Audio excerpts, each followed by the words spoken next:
All right, we are back with another episode of the Four Train Savages podcast. This is episode number 24. And Tyler, once again, we have a really good guest this episode from the Pinstripes Strong Pod, Joez McFly. Joez, what's going on, brother? Thanks for coming on, spending some time with us. Thank you for having me. Appreciate it. Glad you man. asked me, man. So, perfect timing really to have you on, man.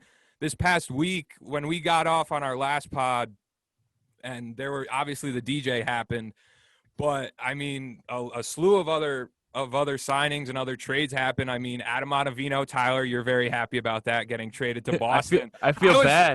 Busy week of baseball, dude. I'm hyped to discuss it, boys. Crazy. The fact that Boston kind of a dump, and like they're betting on him kind of bouncing back to Colorado form in first half of the season that we had with him in our first season with the Yankees. So that deal, the Darren O'Day deal, Jameson Taillon coming over in a trade as well. Tanaka officially signs with the Golden Eagles. So we got a lot to talk about here, and that little bit of money that we still have and what we can do with it in this last stretch before spring training. So, Joez, what did you take? We'll get into like DJ and overarching themes of the Yankee season and off season, what happened, but what did you take from this past week?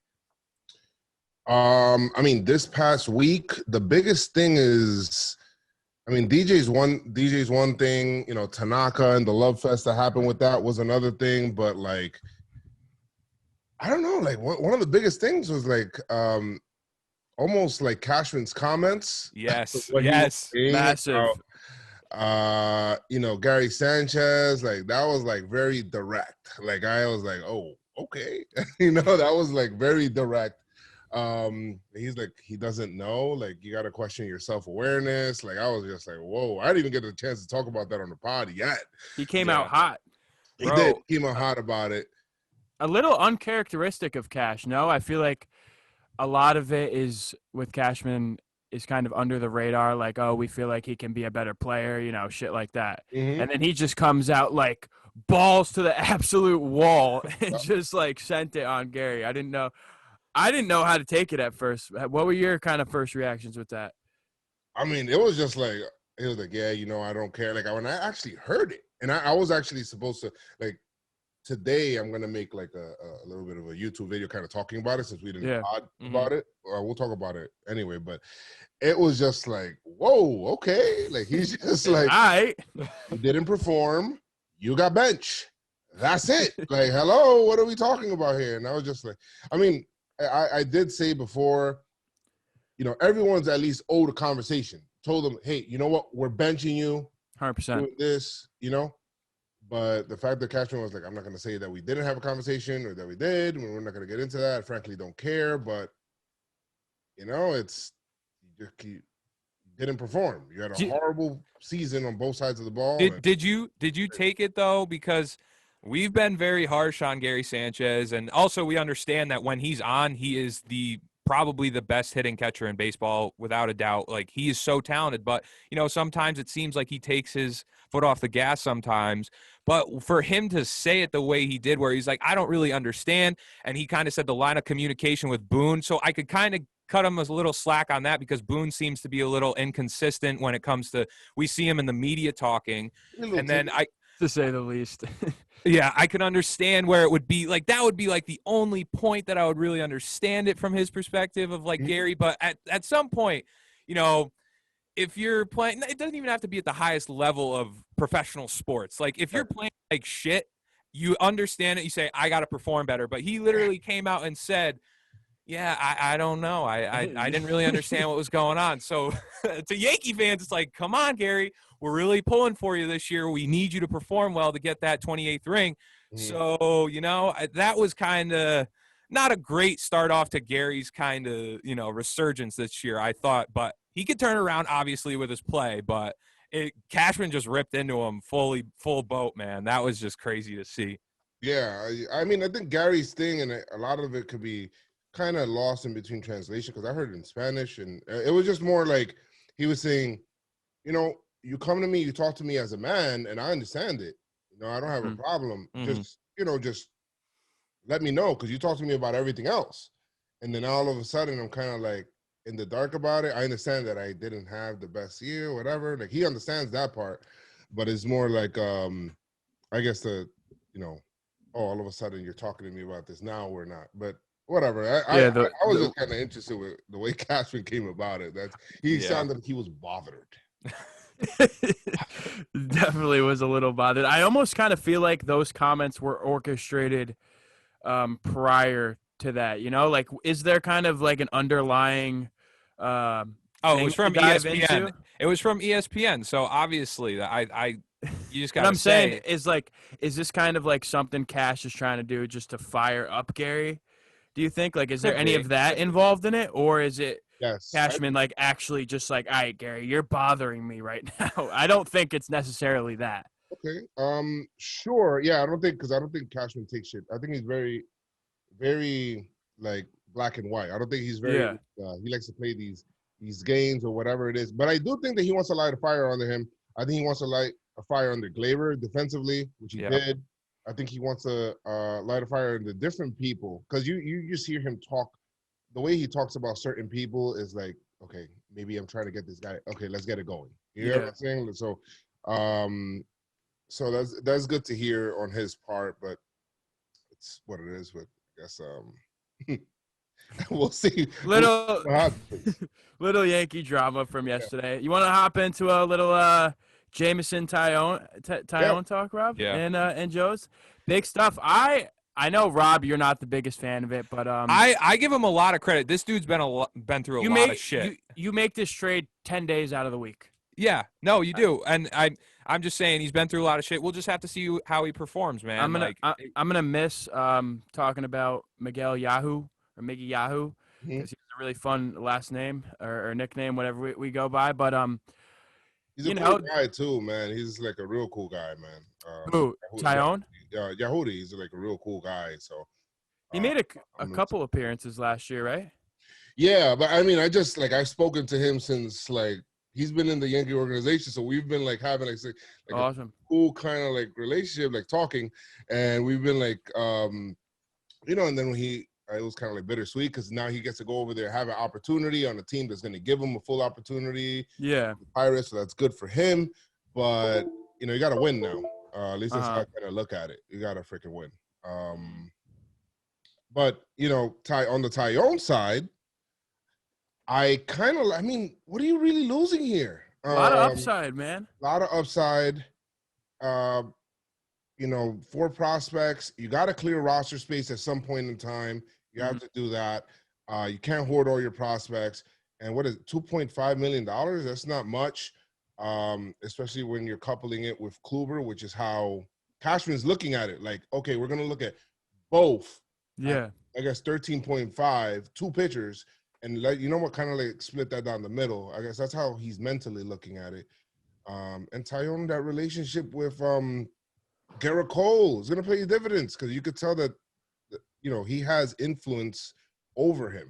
The way that he talks, he respects him. He looks up to Garrett Cole. And the way he pitches, they have a friendship and all of that stuff. So that can go a long way from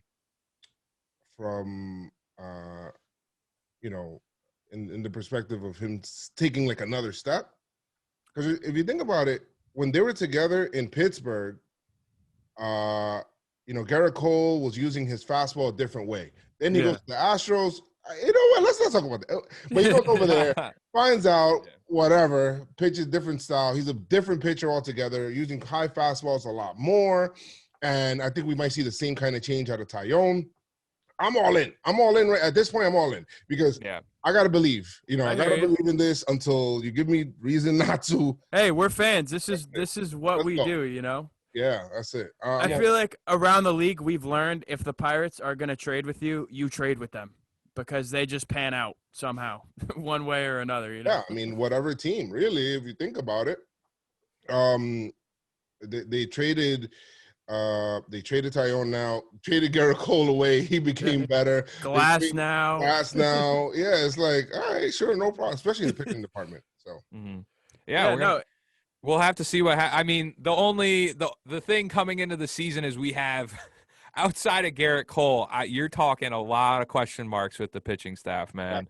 a shit ton of question marks. I mean, I'm rooting hard for Sevy, your boy Sevy. We're rooting hard for him. Like, I want him to come back and fucking dominate. Yep. But we're going to have to see, man. It's him, Kluber coming off, only pitching 8 games in the past 2 years, and Taillon with all of his troubles with injury and stuff.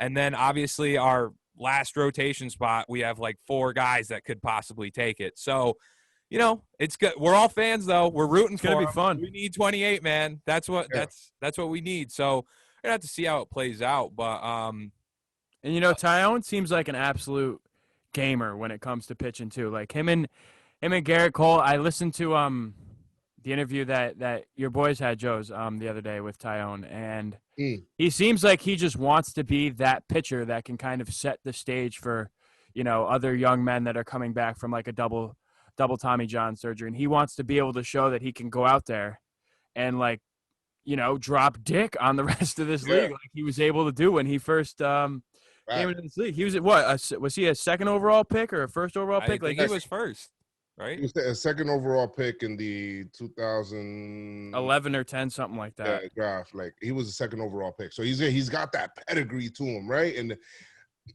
dude comes back from cancer the same year he gets it, to pitch again. 2 Tommy John surgeries. He's not gonna be afraid of pitching in New York. Like that's hell no. I'm taking that out of the equation, right? Uh-huh. He's already been through hell and back, right? So now it's just playing a kid's game, right? That's how I kind of look at it. So it's I'm high on the Taillon, but you're right with the Yankee rotation, bro. It could be Garrett Cole, Kluber, Taillon, Sevy, and let's go. Or it could be Garrett Cole. By August, we're fucking wanting pitching, right. We're like, oh man, Garrett Cole, Davey, what? What happened here? But it's what it is. We had a convo with Brian Hoke, and he says, don't be surprised if this year, you're looking at 5. Normally you look at 5-man rotation. He's like, this year you might see teams go 6, 7, 8 starters deep because teams are used to and their pitchers go 160 to 200 innings per year, now this year nobody reached that, right? So you got to kind of do this build up because you can't go from, let's just say, even Garrett Cole from his innings pitch to 200 and something innings. Like that can't be good for his arm.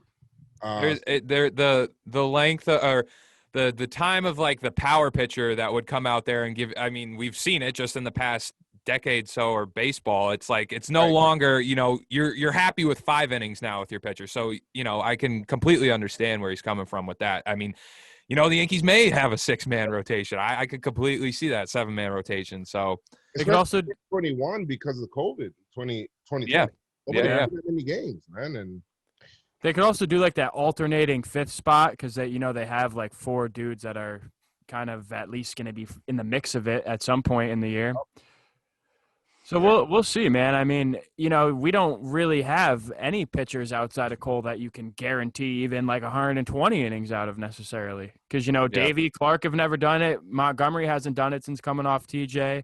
Kluber obviously hasn't done it. Taillon hasn't done it. Herman hasn't done it in a year or 2 or whatever, however long he's been away from the game. But, it's going to be interesting to see how this plays out. I mean, this is kind of like those things where it's like, all right, Cashman, let's go. It better work. I feel like Hal had this meeting with Cashman, and he was like, you know what? Let's just gamble. He's like, this is how much you have to spend. Chips in. Right? Chips all in the middle. I'm going to spend up to 210, right? Figure it out, Cash. Yeah. And he's like, all right, this is what I think. He's like, you want to go that route? You know what? That's none of my business. Figure it out.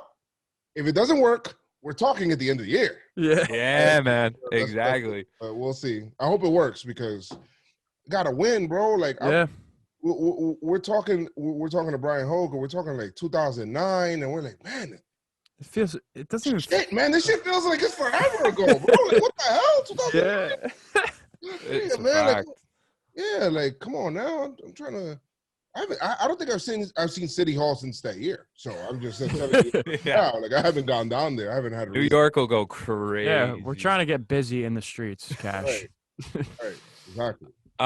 So Tyler, real quick, you want to get a little something off your chest with Adam Ottavino finally leaving? Yeah, I mean, I feel bad because I did also get the chance to listen to a couple Otto interviews this offseason, and it seemed like he was a dude that's also a big nerd when it comes to pitching. Like, he's a New York guy.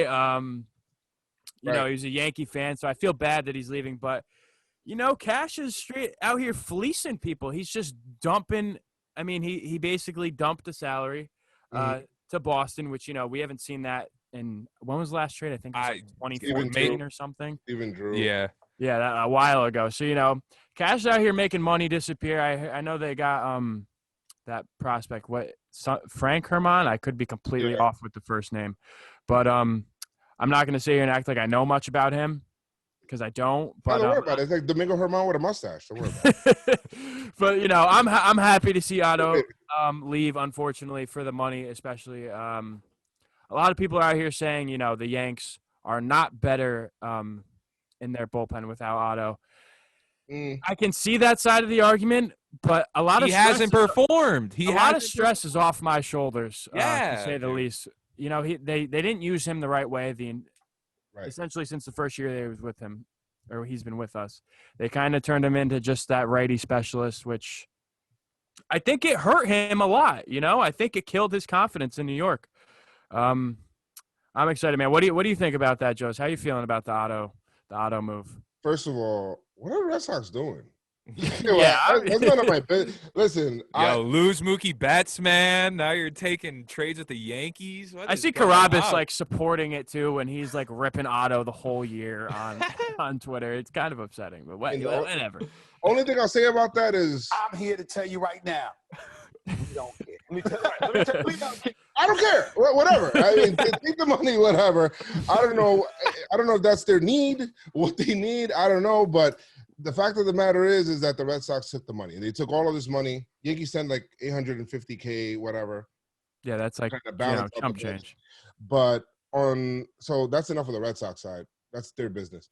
The Yankees side, listen, Otto last year, you look at his numbers, they were horrible. Dude lost his confidence.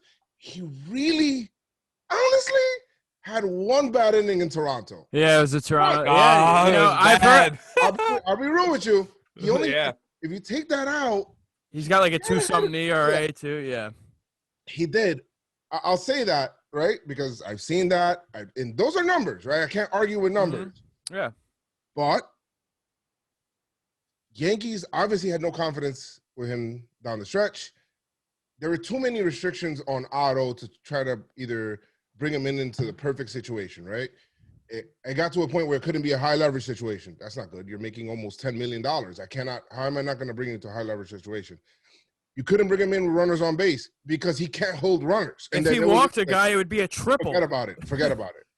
No, if he throws one of those down and away sliders that gets away from Gary, it's like a double. So, yeah, so he wasn't holding on runners. You could tell that he would change his whole mentality on the mound just changes when a runner's on base. Like, oh my God, like, should I throw? Like, come on, relax, all right? What the hell? It makes me wonder, was he not working on, because he had to have known his delivery is very slow to the mound. I think with Chapman, I think the Yankees had that conversation. Chapman's like, listen, I don't give a fuck about that shit. I'm just here to strike out guys, all right? And that's it. And then with Ottavino, they had it, and because he's so cerebral or whatever, maybe he got in his head too much.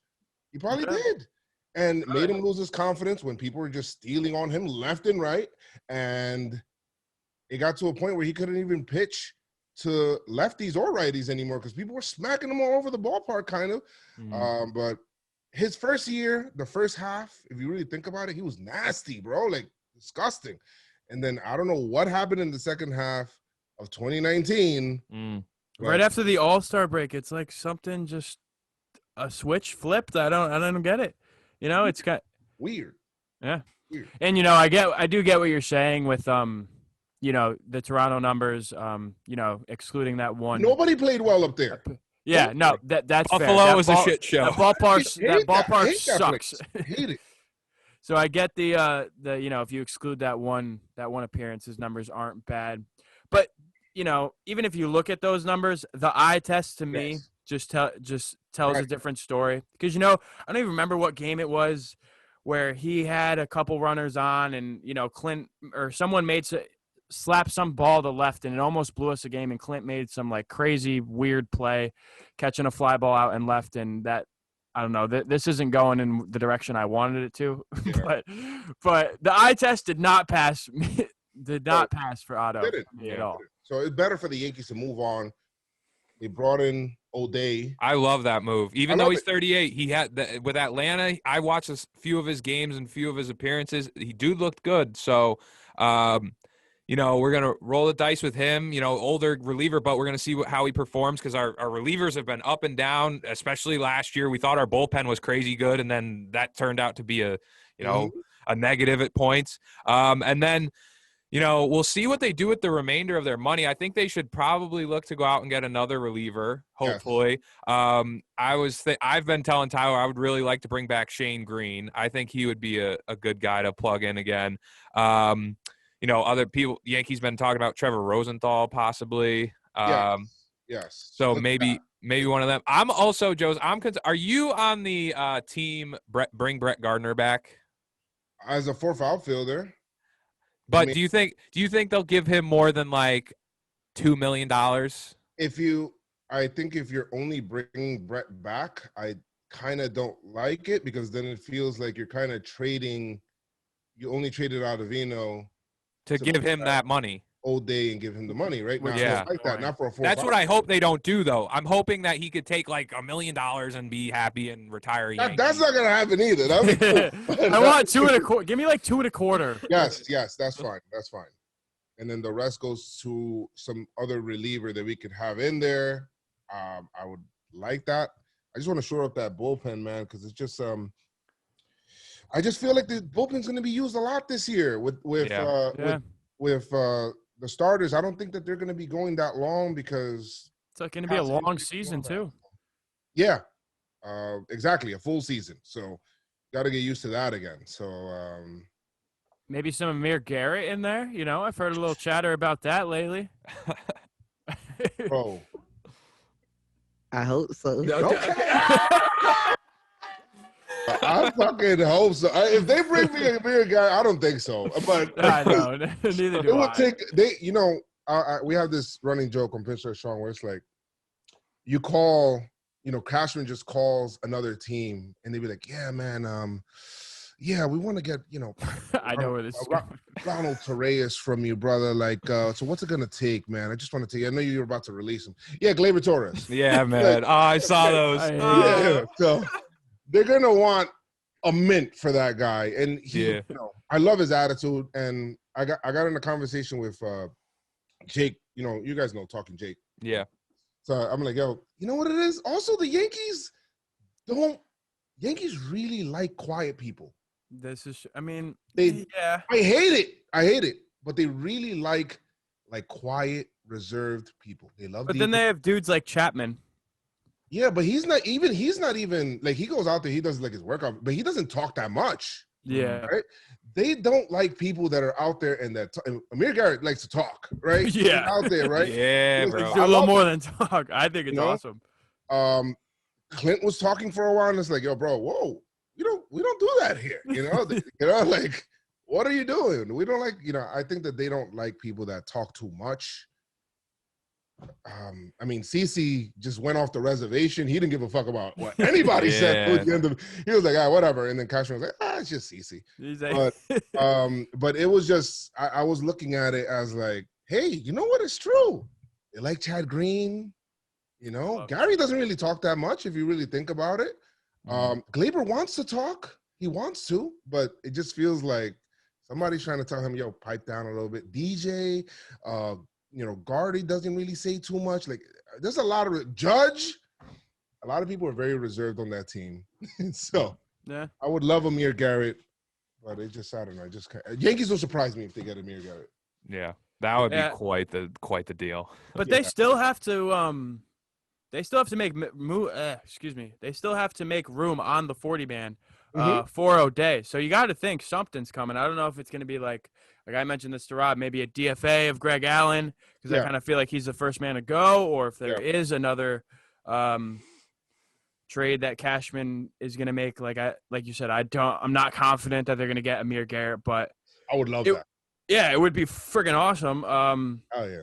But what do you think they're going to do because someone's got to go. Someone's coming off the roster. I mean, I think that part is going to be easier because they brought in people that, if you look at the 40 man right now, like you said, you mentioned Greg Allen. There's some other people as well that they brought in.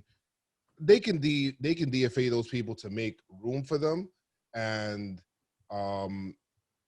they could DFA and they could make room for them and all of that. So, and then they got to make room for Gardy as well. So, I don't think it necessarily has to be a trade per se, but we'll see what happens. But Cashman kind of hinted at the heavy lifting being done. He says, this is kind of like the team, right?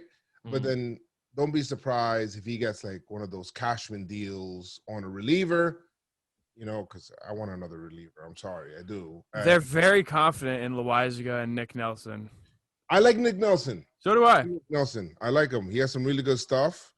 But I want another arm in there. But Yankees seem to have like they're having like this kind of mix of like these veterans as well, and I think O'Day's going to be a good signing too, just because he's pitched in the AL East. He's used to pitching here in this environment. Baltimore. So, with Baltimore, if you got good numbers and you were in Baltimore, I mean, pretty good. Yeah.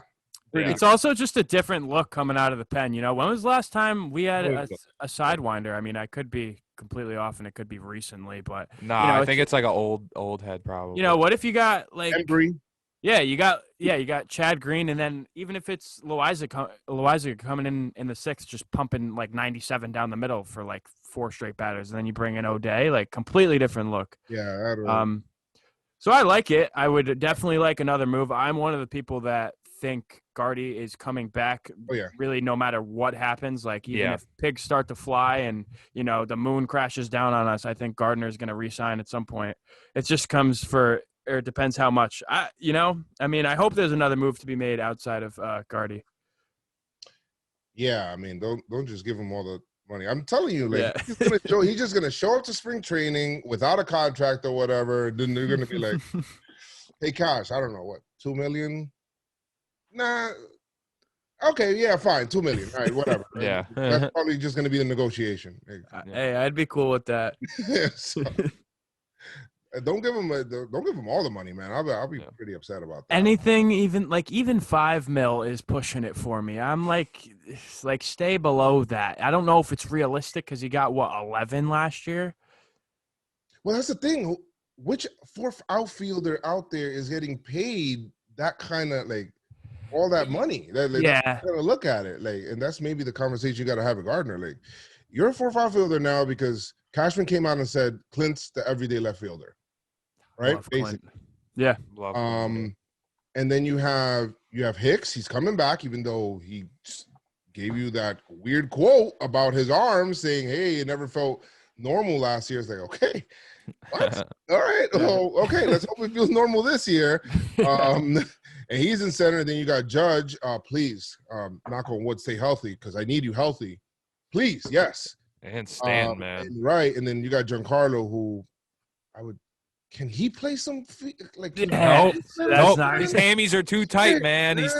He's a Greek god that can be, I think the Yanks in one run. I think the Yanks sell the team before Stanton plays a game in the outfield. I just need him to it just makes the line the whole lineup, the whole team so rigid when you have a DH that you can't move anywhere else, and then it makes it tough, man.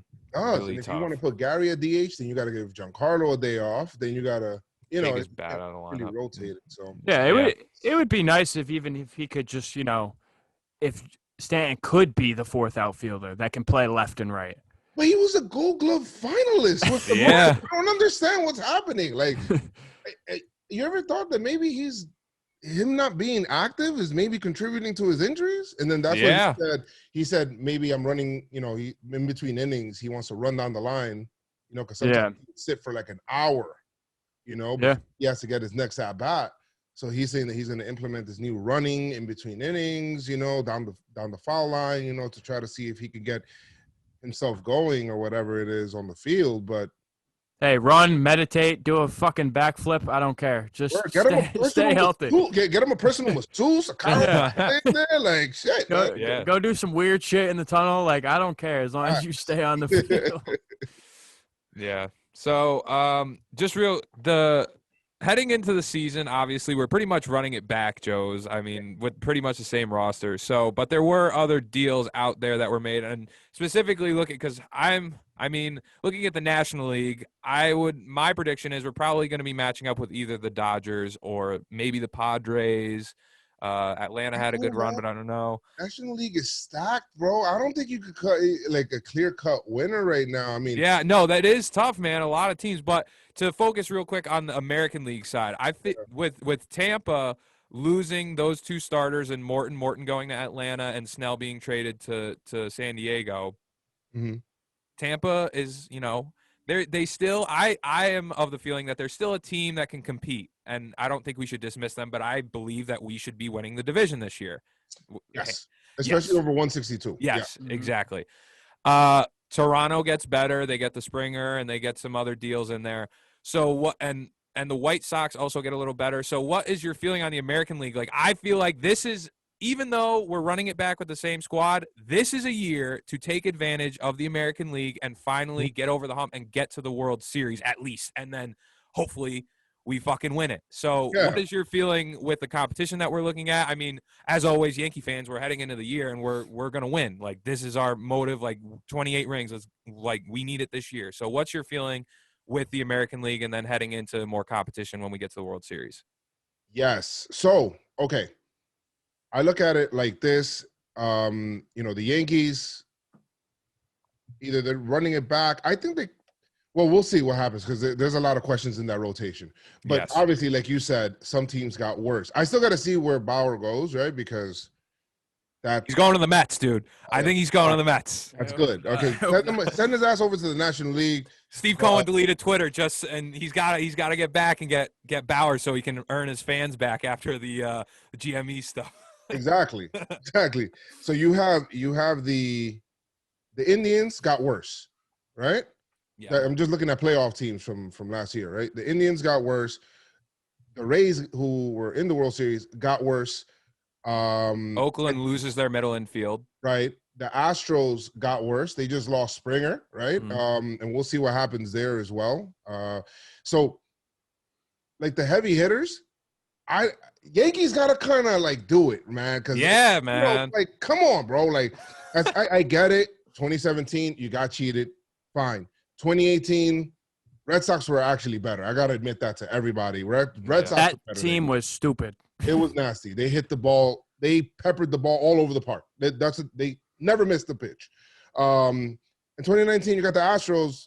I'll say you got cheated again. All right. So buzzers. It was buzzers.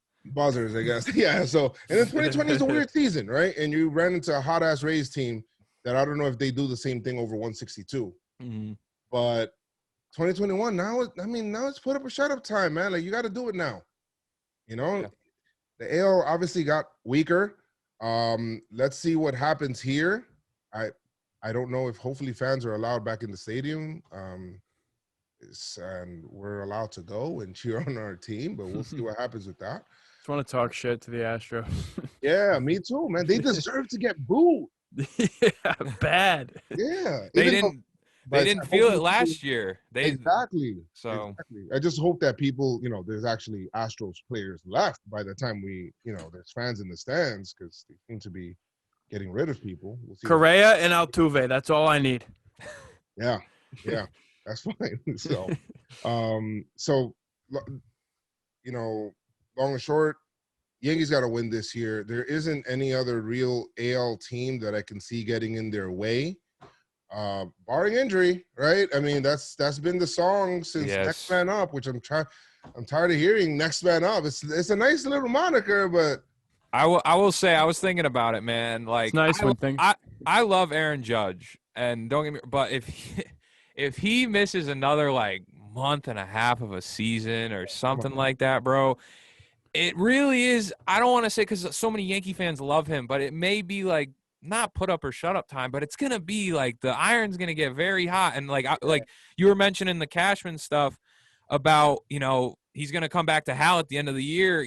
There's gonna be a lot, and you would think that these guys are gonna be untouchable and all this, and they're the Yankees and they're big stars, but bro, you got to win, man, and there's got to be questions answered. And there's been, in sports, there's been bigger shakeups that you could think of big time players being moved and stuff. So it's definitely not out of the question for things to really happen if they can't win this year. Like Tyler and I were talking about it on our pod. Like you would think early on in the season, we're saying, Cashman, Cashman is a great GM. Like there's no debating it. And Yankee fans on Twitter will be stupid and telling him that you're not making the right moves. But we believe that Cashman is a good GM. But at some point, man, you gotta effing win. In the past 20 years, we've only gotten one World Series, so we need to make some more noise, man.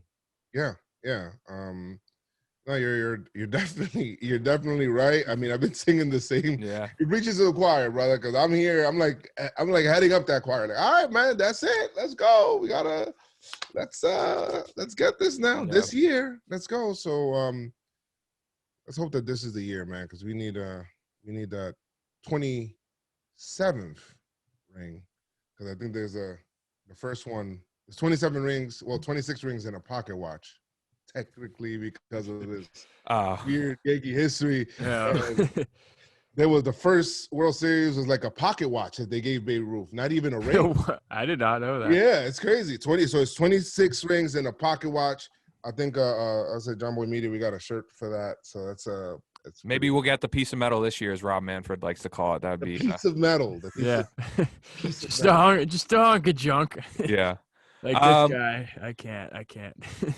Just to mention some other big moves, since we haven't been back on the pod since, Marcus Semien went to Toronto, and then also huge news, like Joez, you were saying about National League now being crazy. Nolan Arenado, the Colorado Rockies paying him $50 million, like still paying his contract, is crazy. So, we could be ended up seeing St. Louis at the end of the day too, because they got a good team now.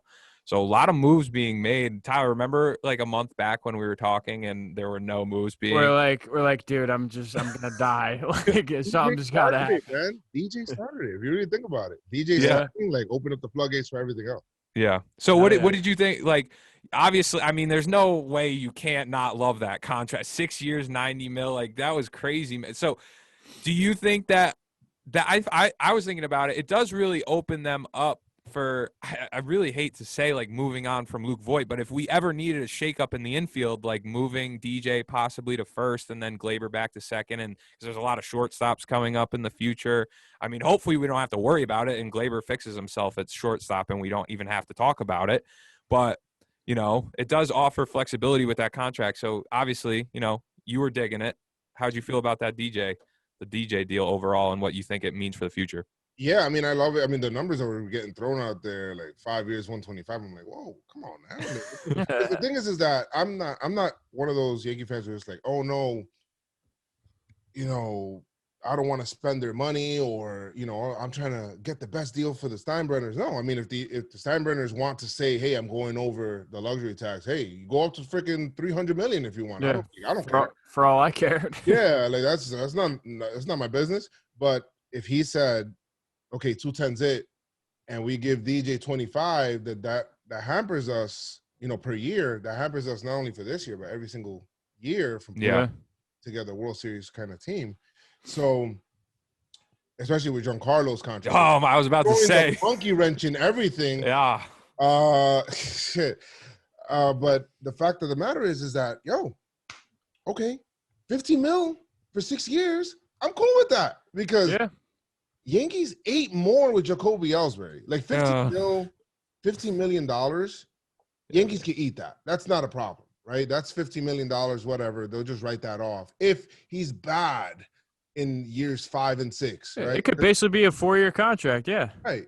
And if not, if he's good, then hey, you're getting DJ at a great value, $15 million. So I think it's a win-win, man. Especially Springer, the money that Springer got, you know, compared to DJ, and I'm like, and he's like a year younger than DJ. A year younger. That's what I'm saying.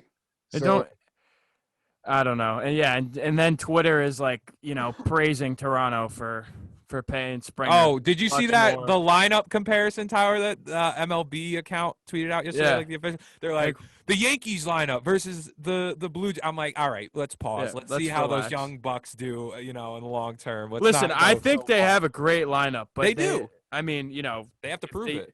If the Yanks are healthy, I don't think. I mean, there may be one other lineup in the league that compares to them, and it's not in the AL East. So that's my take on MLB doing their little weird ranking things lately too. Yeah, there's some weird thing about what are the next teams that are going to win the World Series? Oh my God! They had the Yankees not until like did they have them in 2023 and then they had them again in like 2029? I'm like, how are you doing this, dude? Is Jason Dominguez going to be a part of that team later? Yeah. He finally gets in the top 100, right? Where was he ranked exactly? 33. He's the youngest. So young too. To be up there. He's only 17. Crazy, unbelievable. Bro. Dude's a unit. What do they have him? Are stupid. Comparisons are like Mike Trout, Mickey Mantle, like relax. I mean, he's got 5 tools. The kid's nasty. He's switch hitting, like he's out of his mind. He's got an arm. I guess he projects more as a corner outfielder, but he's got speed. Speed is supposed to be his best tool, actually. And he's massive. Massive. So, dude is a Mack truck on the fucking baseball field. Yeah, it looks just wild. I'm slowly seeing his neck disappear. He just has like that Trout syndrome. Yeah, look at a picture of Trout, and then you'll see like Trout's head, and then no neck, and then just some diesel shoulders. Right, diesel, bro. You know, hopefully, I think he's projected like 2025 or something. They said 20. They're saying 2024, but I mean, with the way the Yankees are kind of hyping him up, we'll see what he does. Because what I'm interested in seeing with Jason is there was no minor league season last year. Yeah, I want to see him play games. Yeah, right? Because I think there's one thing you hitting batting practice, doing the practice and all of that stuff. I'm not saying that he can't hit live pitching, but it's another thing. How does he handle failure as a young kid? You know, what I mean? The mind with all this hype, blah, blah, blah. And like, there's a lot to that, man. That's why baseball is not easy. Like, it's to me the hardest sport. Especially to develop in. Exactly. Because you got to start low and you literally got to fail forward. That's how you got to do it. So that's why I have so much respect for baseball players that make it to the majors. But it's just, it's a grind, bro. Like, you got to deal with a lot of shit, you know? It'll be after night games traveling on buses. Oh, yeah. Minor leaguers are not treated. They're not pampered either, you know. So. Oh wait. They which should be better and paid more. Yeah, exactly. It's sad. I mean, going back to the Arenado contract, Rob, I think the minors are bad for baseball, and I think kind of watching a player like Nolan Arenado, who will most likely be a future Hall of Famer, you know, he kind of got traded away for essentially a salary dump. Mm-hmm. You hated this, and they're still paying his contract. And I hate to see it because it's, you know, he's a superstar in this sport, and that's not something that personally I think is very good for the sport. You know, people should want to have, you know, superstar players on your team that are like, where does Colorado go from here? Like, you can't re-sign Story now. Like, they have zero leverage. Story's a free agent, but they're probably going to end up trading him. But he wanted out too. He kind of wanted out too. What do you guys think about that, though? I don't think it's, you know, necessarily the best look for the sport as a whole. I don't know if it's just like money wise or these small market teams. Like, what do you guys think? I think at the end of the day, people are going to go where they kind of want to go anyway, right? NBA's starting that, man, and I think it's crossing over to NFL, and I don't know if it'll cross over as much to MLB because I feel like the owners still have a lot of control. I don't care about players demanding trades. I'm saying what they gave up for Aaron, like how they got rid of him was essentially for nothing. Yeah. Just getting money off the books so they didn't have to pay it because they were like, fuck it. We're not going to compete anyway. Why pay this dude? Well, that's the same thing with Giancarlo, right? Like the Marlins essentially traded away with Giancarlo. If you even think all the way back when Texas traded away A-Rod, it was they didn't want to pay all that money. So I get it, but it's I don't even know how you would even stop that. The big market teams are going to be able to take on more money. I think that there should be more of a, of course they talk luxury tax and all of this stuff. Yeah. But I think there should be a pay floor. I think that there should be like all of these teams. Okay, they're all billion-dollar franchises, right? If you try to buy even the Rays, it's gonna cost you a good chunk of change. So there should be a salary floor where all the teams have to spend at least minimum that amount. Because if you listen to this joke, if you go and you look at the Indians payroll for next season, what is it, like $35 million? That's a joke. It's what Garrett Cole makes. Did you guys I had some buddies on that do an A's podcast. They like the whole thing with Marcus Semien. They wanted to sign him for a prolonged time, but they wanted to like pay him $1 million like each year and wanted to like stretch the contract out like a Bobby Bonilla thing or something like. And just because Oakland like doesn't want to spend money, so I completely agree with that. Like there should be a floor that you have to hit because. I mean, in a sense, it's disrespectful to the players and disrespectful to the game, I feel like, to not and the fans as well. To the fans, yeah, because you're just like – and, yeah, my buddies were pissed. They're like, why can we not sign this dude because you guys are too cheap to give him money? So, I mean, we don't have to necessarily deal with that problem being that we're the Yankees. But, I mean, I do think, Tyler, though, it's going to be a problem somewhat in baseball, like that's going to get some more noise, especially with other leagues making, noise with their stuff. I don't know if it'll cross over the same way though. We'll have to see. It's a weird spot because then the luxury tax is being used as a salary cap, right? And then it's like, okay, so teams are now you're kind of restricting earnings when some of these teams don't want to go over the luxury tax because the penalties are so harsh. They lose draft picks. They got to pay 50 cents on every dollar. That's nuts, like, You get me? It's like, what, like, why am I going over this tax, especially when other teams are making the World Series and all of that stuff without having to do that? And then that luxury tax money technically goes to those teams that are not making that much. So you're kind of in a weird spot, right? So, I mean, I don't know what Manfred has to do to fix it, but I think a salary floor would be cool. Or get these teams in a place, where they're going to make some money. Like, hey, maybe, and Oakland's been looking for a new stadium. Hey, you got to do that. Ricky Henderson Field. Yeah, get them over to a different stadium over than the Coliseum, right? Yeah. Ricky Henderson Field. Get the Rays over to another stadium. Why would you, stuff like that? So it's weird. Baseball's strange with the money, and they make so much of it. Crazy. Baseball still makes a shit ton of money, even though that they say it's the most unpopular, like, compared to football and basketball, but they still rack in a shit ton of money every year. So yeah, playoff revenue is going up and up every year. So yeah, I don't know. Hopefully it'll fix itself. Yeah, we'll see. Well, Matt, when's the next time that you're gonna have Severino on your stream? You guys are gonna be gaming together. We game on. It's really random. So like sometimes they'll hit me up and like, yo, you want to hop on Warzone? I'm like, sure. Yeah. He's really good in MLB The Show though. Like I can't. Yeah, I love the show. Yeah. I literally stopped playing it because I'm like, you know what? I fell behind so much with all of my Diamond Dynasty cards. And I'm like, I'm gonna wait for 2021, bro, because they released the a wrap. The cover guy on. It was Tatis, I believe, and it was him doing the bat flip. So I'm excited. Yeah, we'll figure it out. Yeah. Keep the sport fun. Speaking of Manfred, bringing Ken Griffey Jr. on as a senior advisor. Love that. Yes. That's awesome. Yeah. And then I think like one of the first comments he said was, I don't want to speed up the game. It should be fun and it should be like the way it is. I agree with that, but there are little things like I think like when people are saying we need to get a robot umpire, I'm like, all right, I'm not so sure about that. I'm definitely not with that, but I do think like the pitching clock kind of helps. You say that until damn, what's this umpire's name? The worst umpire, Angel Hernandez. Oh, yeah. Okay. See that, but down the middle. Those are the outliers, dude. Think about it. Judge never gets a strike called at his foot again. But like, I don't know. I think they're coming. I think they will be here within the next 5 years. I think that there's a certain amount of beauty that comes from like the humanity of the game. I do like think somewhat of that.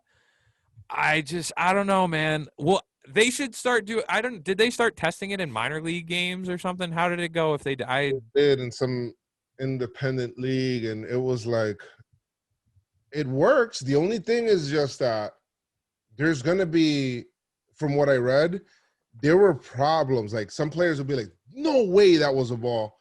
And like pitchers could exploit this where it'll just nip like the front of the zone and drop way out. Like that shit will look like a ball. Like no way that'll bounce on the plate. Yeah. And because some of these pitchers, like rotation is so nasty, it'll like nip just the front of the plate and then it'll be a strike, technically. It is a strike. It kind of crossed it by the rule of the letter. It's a strike, but nobody's hitting that. Like there's nobody hitting that. I would just love to see Brett Gardner just look at the fucking robot or whatever it's behind and just smash it with his bat after like a bad strike call or something like that. I think that would be hilarious. But yeah, I don't know, man. Maybe it'll eventually come. I don't know if it's sooner rather than later, but maybe they'll test it out in like some spring training games or something eventually, but we'll have to see. I'm good with the regular umps. What I want is more accountability for the umps. Yes, consistency. Like Angel, like he should be put on like leave for like a month. Why is he in the playoffs? I just don't get it. Why is he in the playoffs? Yeah, I know. There's no reason that man should be in the playoffs. Yes. Like, I mean, I don't know, but MLB's so like disconnected with reality. Sometimes it's fucking hilarious. What are we doing here, bro? Like. And you really wonder how this massive corporation runs the way it does. Crazy. Insane to me. But, hey, they're still making money hand over if we talked about it. Exactly, bro. But, Joez, we appreciate you coming on today and spending the time and just, chatting Yanks. We really appreciate it, brother. Yeah, no problem, man. Let's do this again whenever, man. It's no problem. Love always talking Yankees, so. Yeah. Oh, good. Appreciate it. We'll have to have you on maybe sometime during the season this year, and we could talk about maybe some trade like around the trade deadline, how we reacting to the pitching staff at that point or something like that, man. That'll be fun. I want to see like this before and after. I'm still I need to because we always do like this. It's become a tradition now. Like every year with Talking Yanks, we'll do like an over and under kind of thing. Like, over and under, and then at the end of the year, it's like, well, that was a lie. So, I like that. Over and under for like player stats or what? No, we'll be like, hey, the amount of games played by X player, the amount of game, innings pitched by this guy. I think we did one year, the first year, we did, all right, Troy Tulowitzki, how many games did he play? Oh, my God. And I said something crazy, like, yeah, he's going to play like 80. Oh, man, he might play 2 games. We played it back at the end of the year, so it's kind of fun. I don't know if you guys ever do that, but at the end of the year, we'll play it back, and we'll listen to ourselves and be like, yeah, well, what the hell are we talking about? Yeah. The season's long and you forget about it, but it's just crazy. I like that idea, a little Mike Francesa over under. Over under. But once again, Joez, appreciate you coming on, brother. And please be sure to subscribe to the podcast on Apple Podcasts and Spotify. Leave us a rate and review if you can. Also, be sure to follow us on Twitter @ForceSavages, and we will catch you next time.